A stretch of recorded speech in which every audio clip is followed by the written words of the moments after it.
here we are. Welcome everyone back to our moving forward. This is our panel number 2. Now we talked about the progress that we've had. So now let's talk about igniting our communities, showing them how they can actually, that they have the power to demand change.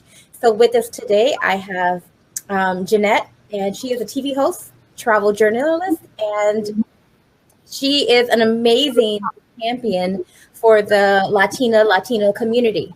We have next coming up, we have Jessie Ruff, and Jessie is the founder of Elvtd Movement and the co-founder, and I love this name, Badass Global Movement.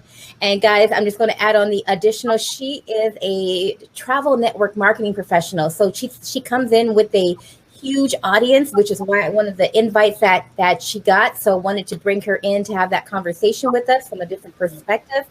And then we have the Aveda Robinson. She is here representing not only Conde Nast Traveler as a contributing editor, but she is the backbone behind this Black travel movement. This woman, the Nomadness tribe. If you have not heard of her community, I highly encourage you to get over there, because what they are doing is moving mountains across the world. So with that said, I'm going to do just like Beth did, ladies. If we can go in the same order, and you can give more of a little bit of introduction about what you're doing, and maybe some projects that you're working on that is in alignment with the conversation that we're having today. All right, I guess I'll start. Okay. Well, thank you, Karisma, and everyone. I am so grateful to be here. I'm sorry. Okay. Yep, we can hear you great. Okay, perfect. I'm so grateful to be here. I feel my story could be about being and not or hearing a lot about our Hispanic and Latino community on the travel shows or being spoken to. So we'll fast forward to 30 plus years to today, and in 2020, the dynamic has not changed or progressed to where it could and should be. I'm a huge advocate for women and for the Latino Hispanic community. And the reason why is I don't see that much progress.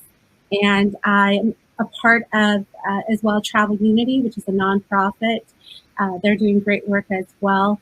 And I'm just trying to bring a voice to the 62 million Latino Hispanics within the US alone, that we make up about 18 to 20% of the population, yet who is speaking to us and who is working with us? It's a good question. Amazing. First of all, thank you so much for having me, Karisma and the wonderful team. It's always humbling and inspiring to be part of a conversation with such a dynamic group of, in particular, women.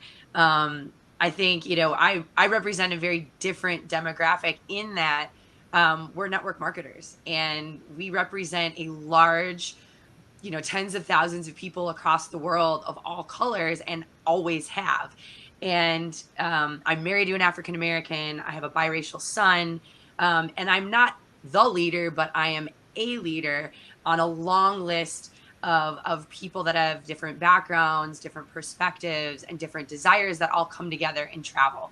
I think what's really interesting about having this kind of a dialogue is that although I've been on stages across the world, this topic for me as a white woman of privilege still makes me uncomfortable, which is where I know I need to be, because this is how I'm personally going to grow, and I'm going to be able to empower other people and other voices because people listen to me. I'm still vastly and deeply learning the language, so I will humbly apologize if I am not as politically correct or in the forefront. I've tended to be more of a listener through this movement. Not only am I participating, but I feel like I have a lot more to learn.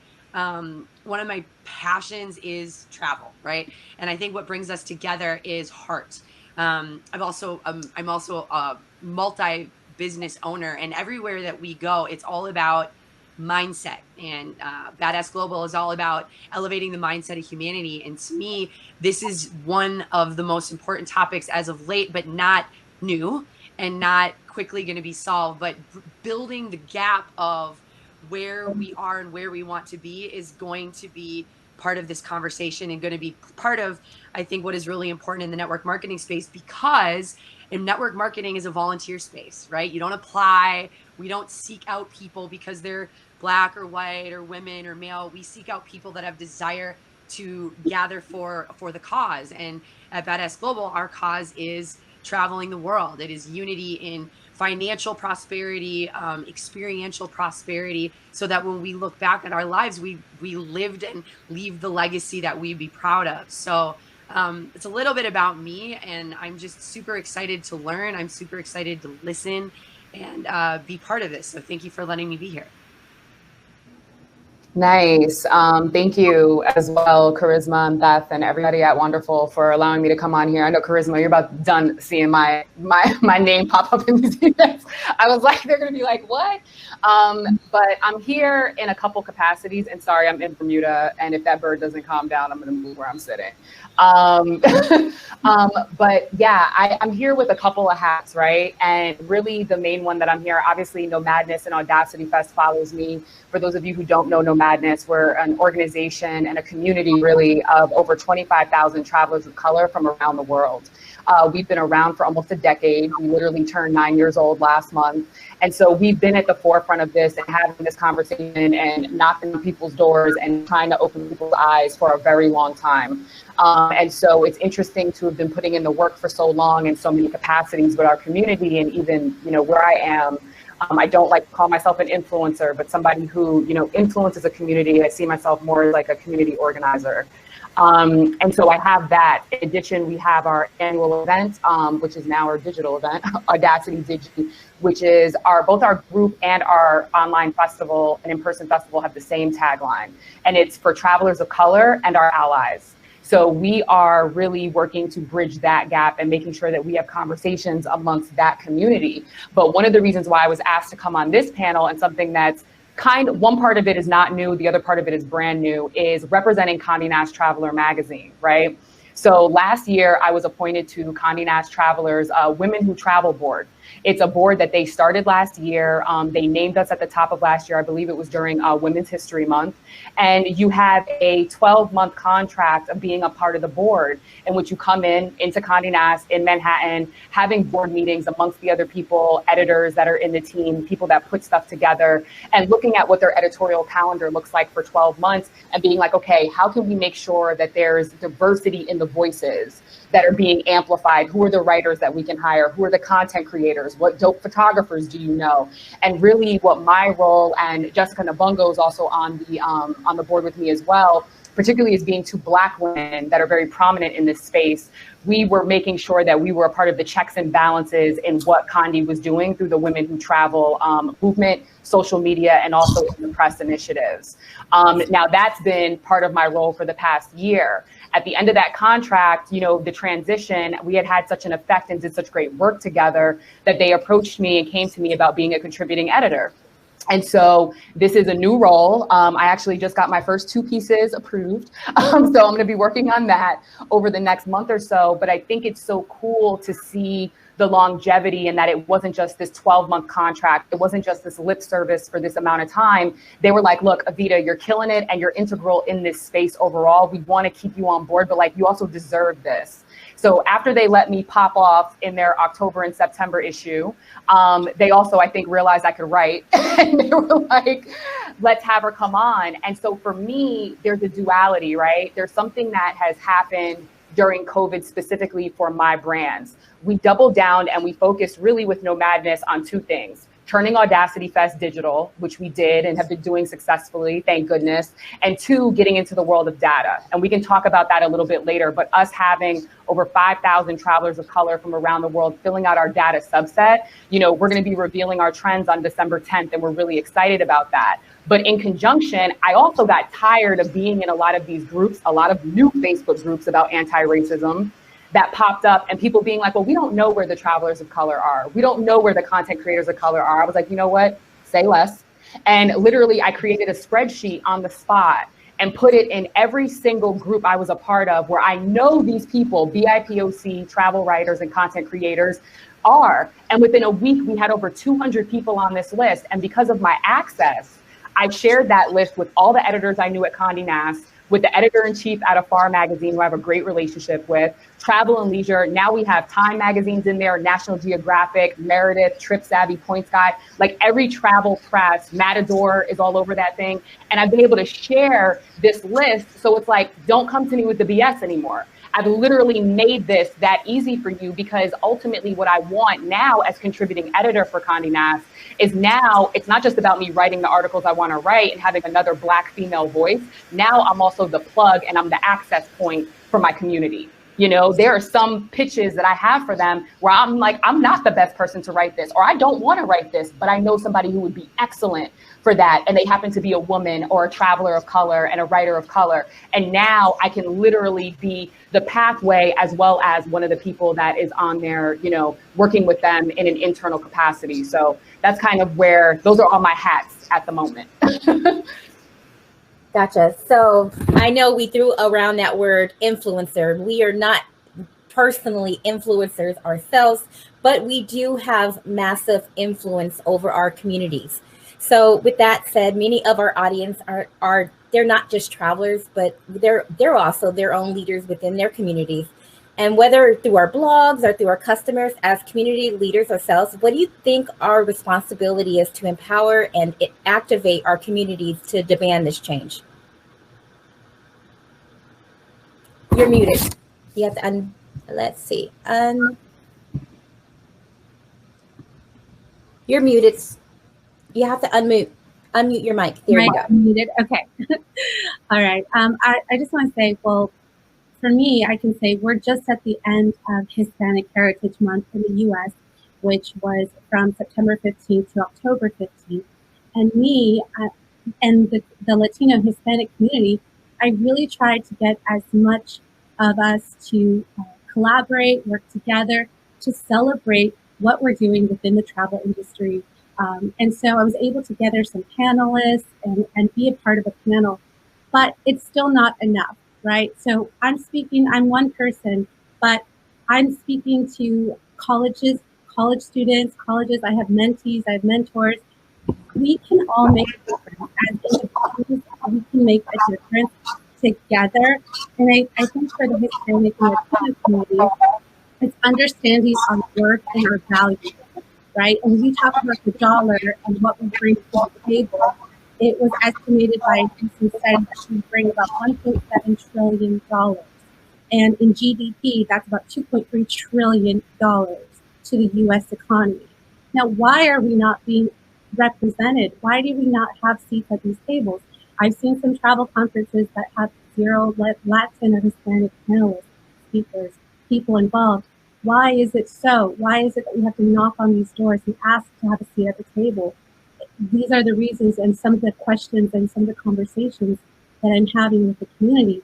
So it's kind of forcing people to step up and to be a voice, right? And so moving past Hispanic Heritage Month, let's celebrate 365, 24/7. Why is it 1 month that we only get to celebrate and to be recognized for our work?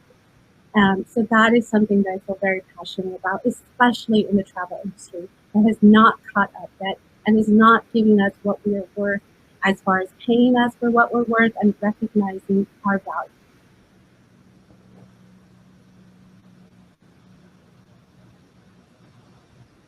I think, you know, for our group, it's letting people have a view into our world. We've kind of had this longstanding joke for the last 15 years that our world is like this super positive, super engaged group of unbelievably diverse people. And when you step out of our world, we sort of forget that the rest of the world isn't like that.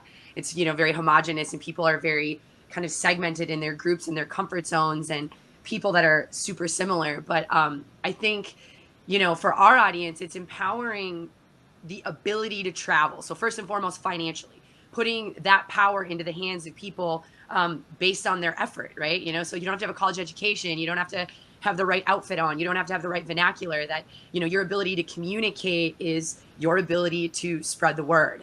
And, you know, to me, travel's the medicine, because travel gives you the ability to not only go and see other people and other histories, but to stand shoulder to shoulder with people that are not like you, and then be able to look internal and go, my God, what do I really think about? What am I challenged by? What am I triggered by? You know, I've been a yoga teacher for the last 15 years, and these are the questions that I'm constantly asking myself as to how do I open up my own mind, my own conversation, and my own actions to be able to better serve the impact of everybody, right? If one person rises, we all rise. And to me, travel is a big part of that. So for us, I think it's showing the collaboration and the diversity within our conversation that is part of our norm. Like I said, I'm not the leader, I am a voice. And I think what's really cool about what we've done this year is our group literally opened up New Orleans. We were the first group to travel to New Orleans post-quarantine and brought in, I believe the number was right at 150 people of all types. We were the first group to go to House of Blues and have live music, and we've done over 1,000 vacations in the last 30 days of people of all types. So just opening up the dialogue to our group and collaborating to the voices within that group to how they're using travel to continue the conversation, to empower their own lifestyle. You know, I think another big part of what we can be doing and advance moving forward is taking a different level of intention and awareness as to how we collaborate with different corporations, different small business owners that own the hotels, own the car rental services, own the excursion styles, to be able to empower a more diverse offering from the supplier. A couple years ago, I got to be at Virtuoso and sit at the table with the luxury travel industry from all over the world and look at how diverse that group is. But you know, it's a conversation of implementing a lifelong strategy of putting, like Evita was saying, the different people in the different positions on all levels of the delivery. So not only the offering, but the marketing and the collaborating and, you know, the voices that are writing about it, because they're going to get a different perspective when they're on that vacation and they're in utilizing these different curators' experiences than, you know, someone like me or somebody that looks like me. So I think that we can do a better job moving forward of bringing our group to the people and to the places that are on the same mission and putting into effect this process of change and, you know, diversity and inclusivity. Karisma, I have a thought, but can you do me a favor? Can you just repeat the question for me? Because I want to make sure that I answer it correctly. Yes. So as community leaders ourselves, what do you think our responsibility is to empower and activate our communities to demand change? Okay. Our responsibility is urgent. It's necessary. It is non-negotiable. When I look at my community, like, you know, taking the Maya Angelou quote, you know, I step into a room as myself, but, you know, I represent 10,000. I represent 25,000 plus when I walk into a room. And these are opinions. These are living, breathing people. These are, you know, thousands of which I've had, you know, interactions with over the last decade, whether it's at a meetup or a Nomadness trip. And so for me, it's that it's urgent. It's that it's non-negotiable. It's that it's now. It's that it's ongoing. You know, listening to our community and understanding what their needs are. You know, one of the things that I say was really striking to me during the beginning of COVID is everybody got the email from literally every website they ever signed up in life within the first like 2 or 3 weeks of COVID, talking about what they were going to be doing and how they're going to be implementing and this, that, and the other. And one of the things that struck me so hard, but like it was so vivid to me, and I was like, I wonder if anybody else is seeing this, is the fact that nobody was asking what people needed. They were talking at us about what they were doing, but nobody knows what this is, doesn't know how long it's going to last, you know, what the repercussions of it are really. And so Nomadness, we took a beat, and our community outside of the day-to-day conversation, when it came to our larger newsletter list, they didn't hear from us like within that first week or two. I think it was probably the beginning of the third week that we sent out a communication. And literally the subject line to it was, how can we best serve you right now? What do you need? because there's way too much assumptions going on right now. We haven't spoken about Nomadness trips. We've had to refund the ones that we had for this year. We haven't spoken about them yet. Other people are trying to put trips on the docket for 2022. And I'm just like, everybody needs to take a break for a second and realize that this is unprecedented for our generation. And we don't have proper leadership, so we don't know where this is going to go. And so really the focus needs to be on the people. We have to kind of curb and digitize the experiences for a second, but we need to focus on the people and asking them as our focus group what they need and how we can best serve them. Because I think some assumptions were really off. You know, people were talking about workshops about being a travel influencer. And I'm like, yeah, but nobody can travel right now. So people can't make money off of this shit at this moment, you know? And so it was very, like I said, it was very obvious to me. And so I think getting back to the core of the people and asking the people what is needed and what is necessary and how to best serve them is really what is the urgent part of this whole process. Bringing the industry to the table is another pairing. It's definitely an important parallel, but this is the thing. And this is why I say there's a differentiation between influencers and community organizers. We care and know all of these people. I have relationships. I am as much a Nomadness member as I am the leader of it, right? And so with me, I care and have an attachment. I'm empathetic to what is going on. I am also being affected by this too. So I think really hearing our community's needs and rising to the call and making sure that, you know, we're leading with the human element. A lot of people got so caught up in the drastic nature of what's happening to their business. And trust me, as a business owner, I get it. But so many companies, media outlets, people forgot about the human element of what's going on right now. And so I think that taking that human element and running with it with a sense of urgency is what's important, whether you're talking to your community in your group or whether you're in a boardroom with a major company looking for partnership. Do not forget that these are people that you're dealing with who are going through major life changes right now. Yeah. Sorry, that hit me really deep. You hit a lot of... It's real. Yeah. So me also as being a community leader, influencer, having that influence, you know, that puts a really good perspective. And having these conversations, guys, like I said, it's going to get deep and these things are going to touch you, because at the same time that we're up here having these conversations, we're also having to check ourselves and saying, hey, if what I'm doing is not in alignment, this is why we're having these uncomfortable conversations. But at the same time as being uncomfortable, we've been hearing community leaders who that have spoken up, like the ones that are here on our panel and all over the world, but they're receiving feedback to stay in their lane. They're being told that you're going off topic, stay on the topic of travel. What would you say to the people that are having this type of criticism? I would, follow with what Evita was saying about community leaders and also the human aspect. We're all going through this together. I mean, we are going through two pandemics, the COVID-19 pandemic and the racial inequality pandemic. And we're also going through a presidential election here in the States in 3 weeks. The tension is so high and so tense. I can't even explain, like, anywhere I go.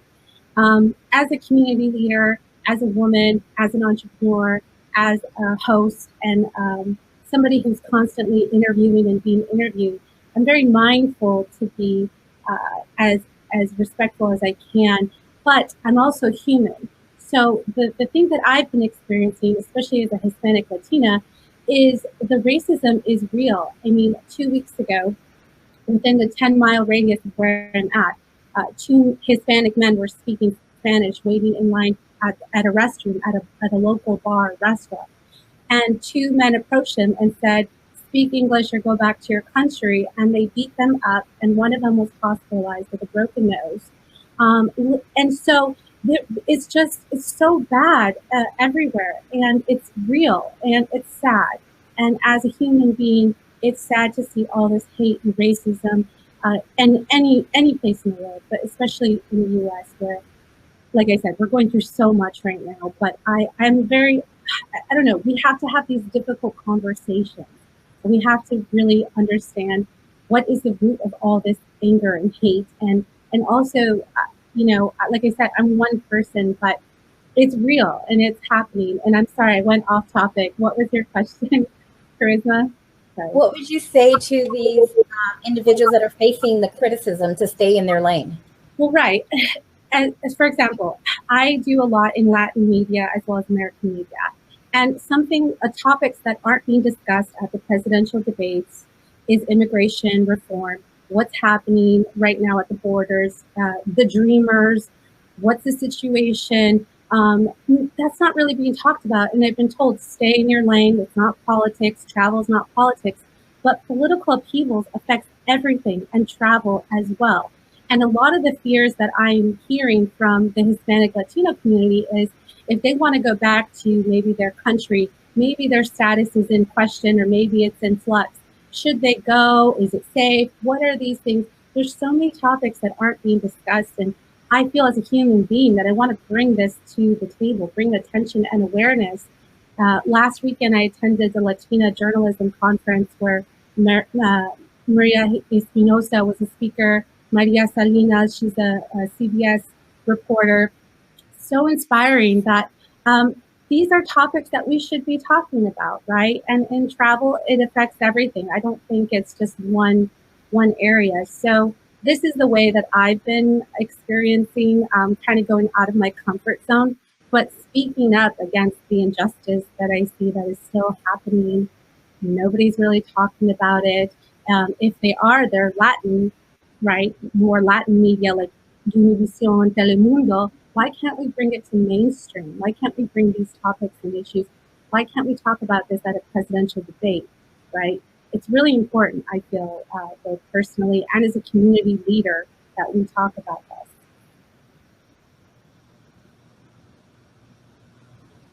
And you guys don't have to go in the same order every time, just so you know.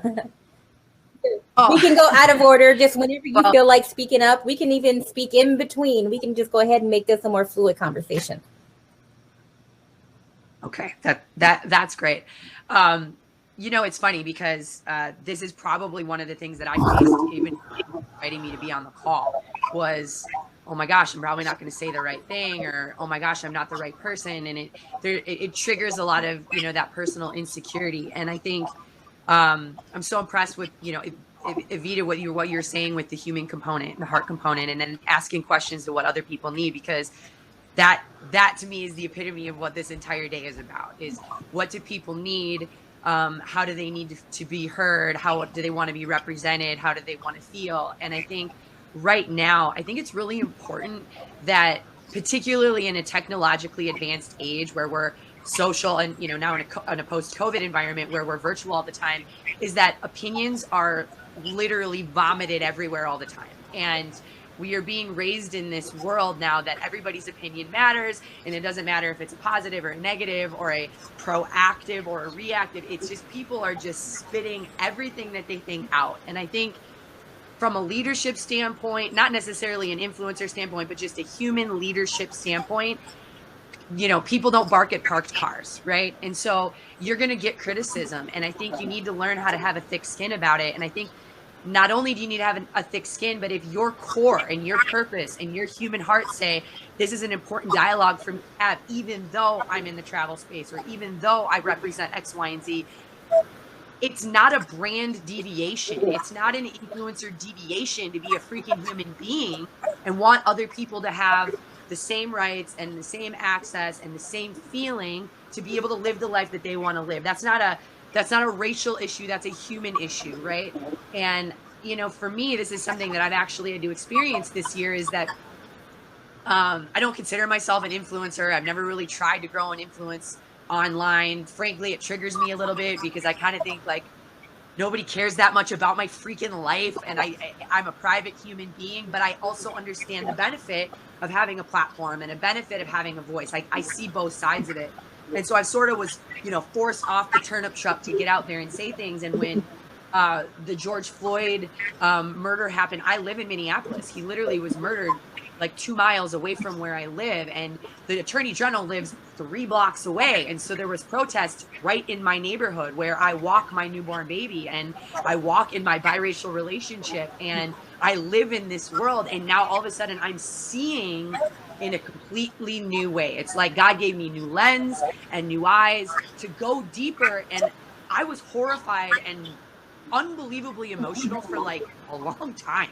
And I kept thinking to myself, why now, Jessie? Like, why now, right? Like, I'm not a young buck. I'm 37 years old. Like, I'm not newly married. I've been married 7.5 years. Like, I'm not new to Black friends or Black dialogue or this or that. Why is this now to my heart? And I think it's because I became a mom this year, and I went deep into my humanity, into how can I change the world? How can I influence the world? I'm not going to change the world by myself, okay? I'm not that.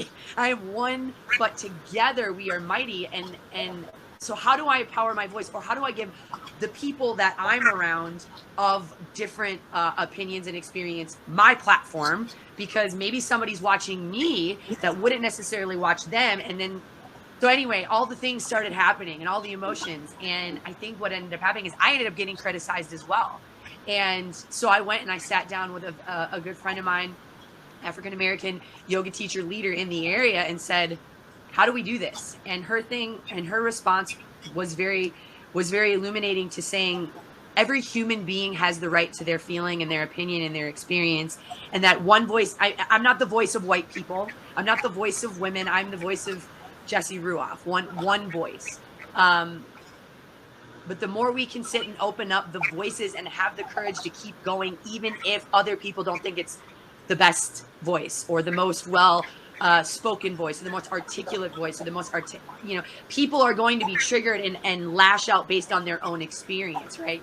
One of my favorite books is The 4 Agreements. And when you want to go out into the world, you can't take it personally, but it also, I need to think about what I can grow into, or how I can grow from these triggers, whether I'm being received in the way that I'm intending or not. And we know that we judge ourselves based on our intention. And I think white people now more than ever, and I've talked about this with a lot of my white people, like, all right, so we're not racist, but what are we not doing? Because if we're not doing something, if we're not active in the environment, we're also part of the problem, right?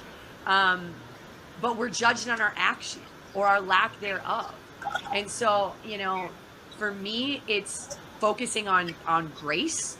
It's focusing on a lot more listening. It's focusing on helping other people of all types have the confidence to say something, because I know a lot of my African-American friends believe in this but aren't saying anything because they feel numb, and they feel like things like the George Floyd have been happening for so long that, like, what am I going to do now? And I think it's now just, it's being okay with the negative opinion. It's being okay with people's anger and trigger, because guess what? It's a flipping angry thing that it's still going on, that it's been part of the dialogue for so long. So if people need to get this angry, this triggered, and this opinionated to get other people out of complacency or silence, I welcome that to change, because this is a necessary change that needs to happen. And to Evita's point, it needs to happen now. We don't have time to wait. We don't, I think about my son, and I'm like, in 2020, I have an infant, and I'm thinking about his experience as a biracial human being in this world not being equal to mine. And that's just flat out BS. So back to your point, how do we focus on people that stay in your lane and say, like, you got to get out of your own lane?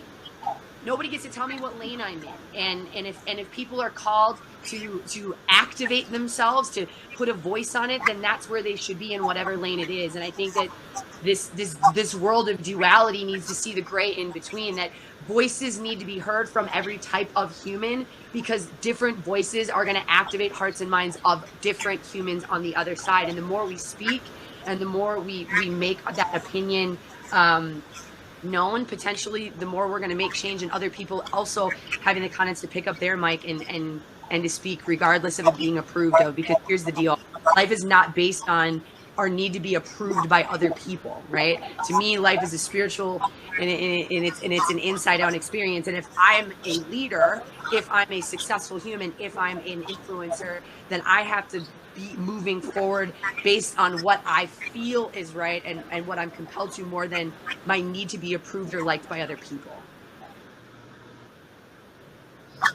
Yeah, so I'm Black everywhere. And I mean that in the scope of, I almost wish somebody would come at me with this question. I wish, because I'm more than fully prepared in real life to have that discussion and to, you know, check people as being necessary.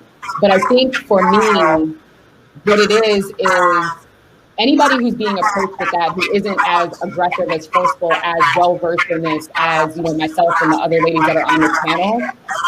This is the thing, no matter what industry you're in the industry of people. And if you're not in the industry of people and being able to converse with them, be able to empathize with them, to be able to identify, to be able to listen to them, you're in the wrong industry.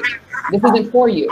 And it's not that you're not equipped, it's just not naturally for you. There's a certain knack that leaders have in general. And I don't give that name leader over to a lot of people. I think the word movement is overused. I think the word leader sometimes is overused. There's a couple things in our industry that we overuse a lot. And yeah, I'm hearing feedback, sorry. I don't know if you guys are hearing it. It's very important that we take a step back and really, really allow people to be where they are in this moment and us meet them there. The thing is, you cannot be scared to ruffle feathers. You cannot be scared to piss people off. You cannot be scared. I was highly impressed by Conde Nast Traveler coming to me and being like, listen, we want you, we're gonna give you 2 to 3 pages of the magazine over. And we want you to talk specifically to our demographic. Now, mind you, Conde Nast Travelers, like their demo is it's like white and older, right? When it comes to the readership of the magazine. And so I know, and they probably did get pushed back that they haven't told me about, because I assume that that's happening. I assume that that's what's going to be going down here, but they still took that chance anyway. And what they don't realize is, you know, Nomadness's email started to get feedback because people saw me as the writer, and they had white readers that actually were moved by the words that were put into the magazine. And they came and contacted me directly and were just like, thank you for being the voice and for saying these things. And so I think you need to really, really allow yourself to get uncomfortable, to be scared, to take that jump, because this is the thing, the repercussions, the risk and reward has flopped. Normally, the risk reward was more in your favor for keeping your mouth shut. Now, with the society that we're in right now, cancel culture and call out culture, it's the complete opposite. And it is more detrimental to your brand, and you are at a greater risk now if you don't say something about what is going on. That is extremely, extremely, extremely important. And so I really feel like the risk is definitely, it's more so worth the reward now. And again, it's all about connecting to the humanistic element and and going forward with your brand. And I don't care how big your brand is. I don't care how small your brand is. We all have a responsibility to go forward with this. So I would say, you know, get your little comeback, your little snapbacks that you need for people, because you know it's going to come, you know, like, have your little one-liners, keep a couple of them on deck. And when people come out of their face and bring this up, just make sure that you have it ready to usher out, because people also need to be checked. I'm a big proponent of holding up a mirror to folks. I do this in business, but I also do this in my personal life. A lot of people are used to being able to spew whatever they want, especially behind a keyboard, and get away with it. But it's different when you say something crazy on your favorite celebrity's page and then they hit you back. Like, it's a whole other discourse, and it's a different type of conversation. Like, no, this is not, you're not going to pop off here and think that you can just like slither through the cracks because you're not in front of me. A lot of times people need that first checking to be like, hey, yo, listen, this is not going to fly over here, you know, and talking about the controversial things. You know, we were talking, Jeannette, we were brought up the politics of it, right? Nomadness is also one of the only that I have seen as far as travel communities that when things happen around the world, we actually speak on it on our Instagram page. You know, it's like we go out of our way. Some of it may be controversial, some of it may be not. But again, it's connecting to that international and that humanistic element. And like this is what people are going through right now. And so the politics of it, we have a huge voting campaign. Like shouts out to, you know, Marty's on my team, as you guys know, but Colby's been like killing it with this voting initiative that we have pushing out to make sure people are registered. Like all of these things, the time people being scared to speak up is why we have Trump in the White House, full stop. Okay. And so like the jig is up, the time is over. You know what I'm saying? It's now for us to step up and to not be bashful about these conversations because our lives depend on it. And this industry becoming more equitable and inclusive depends on it as well. Yeah, definitely. And some of my own personal experiences that I just recently had, and I had to have a very deep conversation with a friend of mine that was actually said, you know, I feel uncomfortable. And this is coming from a Black woman not wanting to put I am Black on her social media presence in sharing some things because she said, you know, I don't want to make my white friends uncomfortable. And then I had to share with her, like, you know what, by you not speaking up and she was like, you know, why do you have to put, aren't you also a white woman? Aren't you also this woman? And I was like, I'm very proud. And the fact that anyone will ask you to stay in your lane or to keep you from voicing that. And I had to let her know that in itself was a form of oppression. She needs new friends. She does. She needs new friends. She needs a new environment. So anyone, and I would challenge you, because if anyone would say something like that to me, I would let them know, like telling me to stay in my lane, that is in itself is a form of oppression. What are you afraid of? We are now in 2020. Lots of people don't realize is that if you are 18 and under, people of color are now the majority in most of the states in the US. The US Census has said that by 2044, 50 and under, people of color are the majority. It is not something that is something that we're just having this conversation, but we're going to go into two topics that are coming back to back. One, we're going to talk about data. And Evie, we're going to start off with you because I know that you have been doing this initiative, but then from there, we're going to talk about the power of the dollar that we have and how we can demand change with that. So Evie, if you can talk to us about the data initiative that you're having. Yeah, so like I said, at the beginning of COVID, and it's funny because we had been approached about this about 2 years ago at the first Audacity Fest about doing data, but I think it just required myself and my team to literally be grounded so we could sit down and not travel long enough to really put the brain power behind it. So we merged with a data specialist back at the end of March, and we started to compile questions, and it ended up being an 89 question a survey called the Nomadness, Diversity, and Travel Survey. And so what we want to do is have the consensus across the board of what travelers of color are dealing with. And it's not just American travelers, it's definitely primarily, American travelers of color, but we have people who have filled out the survey from around the world. One of the things is, up to this point, the numbers that you all hear about African-American travelers is really only from one data set. In addition, when we got our hands on that data set, it was only, the numbers were coming out, the first time they did it, it was 1,100 people. The second time it was 1,700. Now here I am with a community of 25,000 people. And I'm like, why am I in keynotes using these people's information with such a small sample size? And we have a community that'll come in. So we had over 5,000 people actually fill out our survey between the months of, it was like August, our big push, August into early September. We shut it down September 16th. We partnered with Tourism Reset throughout the University of Knoxville. So we have an academic institution that's on board with the work that we're doing. And essentially we're coming out with our own trends that are being identified. Literally, we have a meeting this upcoming week about the initial trends that they found. Our data set is both quantitative and qualitative. So there are going to be interviews. We are going to find the travelers who took our survey that are representative in our community of the trends that we end up identifying. And you're going to get to know more about these people. The tagline, logline, mission of what we're doing with the data subset is what we call bringing the numbers to life.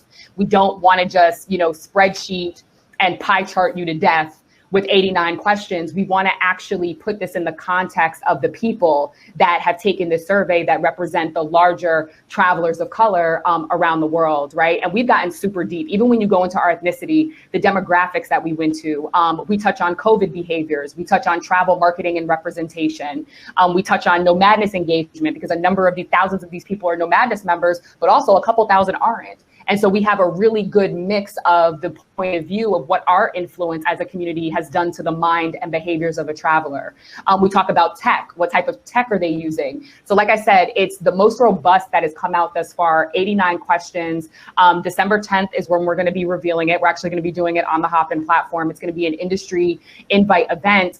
And we're going to have travel press there as well to identify and also interview in a panel format some of these trend identifiers and influencers that we have. And December 10th is also when the data survey is going to be available for purchase for different boards of tourism, destination organizations, any company that has a tourism travel sector that is interested in this demographic and getting more in-depth details about it. So we're also going to have, in addition to the regular report that you can download with all of our findings, we also have the ability for it to be customized. So say you are a board of tourism, say you're Virginia, right? You want to know what the data looks like from all the people in Virginia between the ages of 25 to 45. Because we own the data on the back end, we can now go in and also create our own customizable reports based off of the data points and variables that we have in the overall survey itself.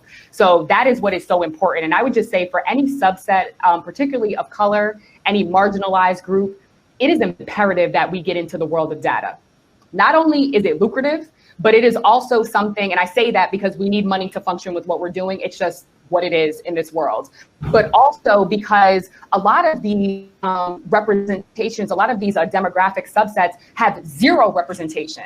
So yeah, we hit over 5,000 people that filled out our first survey, but even if you come out with a couple hundred, if there's nothing before you, you are now the preemptive authority that people have to come to, because you were the first to get this data in your area, and that is the power position that you want to be in. A lot of this is owned by bigger research companies and bigger research firms. And that's the other thing with Nomadness, we are the people. We represent the people. And so it's important that we own the data of our people in-house, because again, I always come from a supportive and an empathetic realm. Like, I trust myself with this data. You know what I'm saying? I can't necessarily say that for everybody else. It just is what it is. It's the business of it. And so it's important, if you represent a subset, if you have a community that you can tap into, I'm telling you this as a woman, because women are underrepresented in data. And I'm telling you this as a woman of color and any subset, if there is a way that you can get data, get that shit. Like, get it. That's it. Yeah, so I don't know if either of you want to chime in on that before I go into the segment of the next part of this question, because Evie is, yeah, she dropped the mic. But Evie's really right, because so that leads me to the point of, I just talked about the change of where our world is going to. It's not just happening here in the US, but you're seeing an uproar happening all over the world, because there is a change. And so within the US alone, back in 2018, that's how old the data is for that, $63 billion came from the Black community. But however, as Beth and the panel one talked about, these brands are still not paying attention. And as Marty said, they're not even willing to spend that money that the Black dollar is actually bringing into their businesses to actually try to even make the change from within, which is why we have to educate our communities on how powerful their dollar is. So back in 2010, Blockbuster went out of business. They went out of business because they failed to pivot with the changes of the times. These brands, we can and do have the power within our communities to put them out of business if they fail and refuse to change with the times. So I want to talk about that, the power of the dollar, and how can we ignite our communities, and what initiatives can we teach them to take that when they're not being fairly represented by a brand, what could they do to stop those dollars from going into those brands? I want to just go off of what Aveda was saying about data.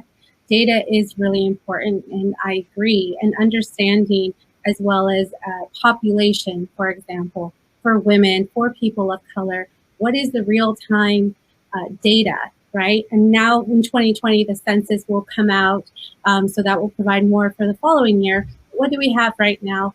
And as many people know, I'm really hyper-focused and my niche is more the Latino Hispanic community. However, I do love to as well focus on diversity, people of color, and women in general as well. One of the things that I tell some of my mentees, and I speak at colleges, understanding your worth and understanding your value. And I could say from the Hispanic Latino perspective, I don't speak for everyone, but I can say for myself, the data has come that we bring a lot to the GDP, right? $2.3 trillion. There have been many studies, many articles and data and Forbes, you name it, Hispanic Heritage Month, that shows we bring a lot to the table. We are worth a lot, yet we are underrepresented, undervalued. We don't want, tit for tat just for exposure. We deserve to get paid for what we bring to the table, right? And we also bring the language aspect. If we are bilingual, we can reach 20 other countries who speak Spanish.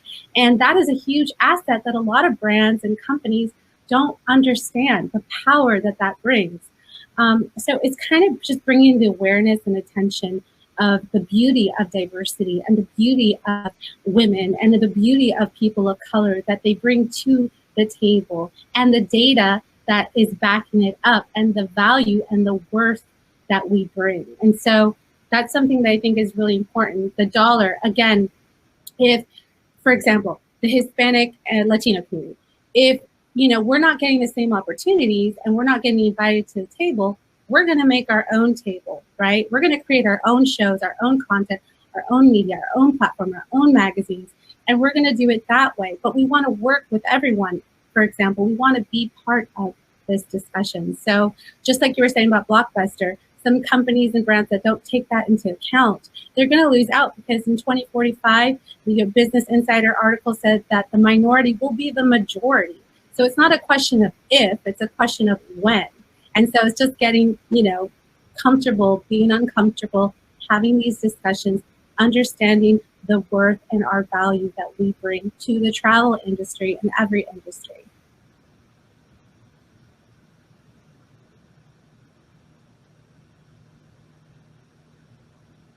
That's all for now.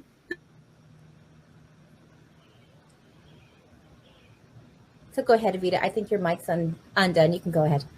Yeah, no, I mean, I don't really have too much to add really behind the importance of that. It is what it is. I remember in Nomadness, I was like, I want to create something that blows up in a way where like the travel industry turns around and they're just like, who the hell is this chick? And how do we not like know about her by the time it happens? And it's been funny in those instances in which that's been the case. And so, yeah, I've never been a waiter. Look, I'm a New Yorker, Aries, like A-type personality. So if you're not riding out, deuces, I'll see you at some point on the road or not, depending on what your decisions are. But I've never stopped. Our community has never stopped for anyone. And so because we're so lean, and the relationship that we've been able to build up with our community over a decade, it's very easy for us to stick and move and to try new things. And if it works, take it with us. And if it doesn't, move on.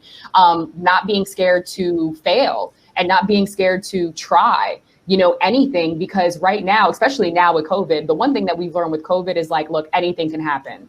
And so all those dreams you were holding on to, all those emails you were scared to send to assert the rate that you want to speak at an engagement, get over it and send it. Because at the end of the day, the only thing that they could say is no. That's it, and you'll keep moving and going from there. But I think I don't mind working with the industry, but I'm not going to go out of myself and the representative that I am of my community to appease the industry is the best way I think I could say it.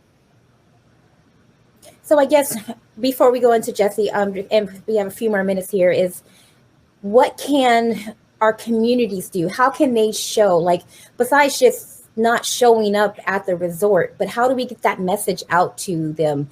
I have been to XYZ resort in Mexico. I was treated unfairly because I was Black. XYZ happened to me. How do we ignite our communities to know that we will black out that particular resort until they decide that they want to represent us? My team has, I mean, not even just my team, but we've had members, our memberships are so tight. We have people who've been stranded around the world and been able to sit on somebody's couch because of being a part of Nomadness. We have people who have had real life medical emergencies, and we happen to have a Nomadness member that lives in that part of the world, and we've been able to help them and their family. So my community, I think, functions maybe a little bit differently or not, I just don't know. They have no problem hitting these internets to let somebody know if something is wrong. And what I found with Nomadness is, even though we're not the only community in, like, you know, Black travel movement, you know, we are the one that I feel like people come to when shit gets real. Like when it's real stuff and they need to have a real conversation with people that can actually give them assets and give them resources that they can use, that is when they utilize Nomadness the most. I've been through amazing things with them, and I've been through tragedy with Nomadness members. We come together in such a familial like way that this actually isn't a problem for us. It's not a hindrance for us. They share their opinions and we allow them to, because we realize we need a safe space. Nomadness is like the Black travel Yelp. You know what I'm saying? As far as the way that we converse with our community, with one another, about what our experiences were in places. And that was really the reason behind me starting it in the first place. So I think we already function in this way pretty well. So I'm not concerned with us about that. I would just say to speak up, like, you know, Evita was saying, speak up when all this injustices or racism is happening, and holding, you know, the brands or companies, hotels, resorts accountable, bringing it to their attention, because it's important to bring that, you know, awareness. And like Evita was saying, they have a platform where they have this great, you know, feedback and response. And I think if we could all do that as a travel community, we can hold many more brands, companies, hotels, etc., airlines accountable in real time. And hopefully that can, you know, make waves and cause some change and progress.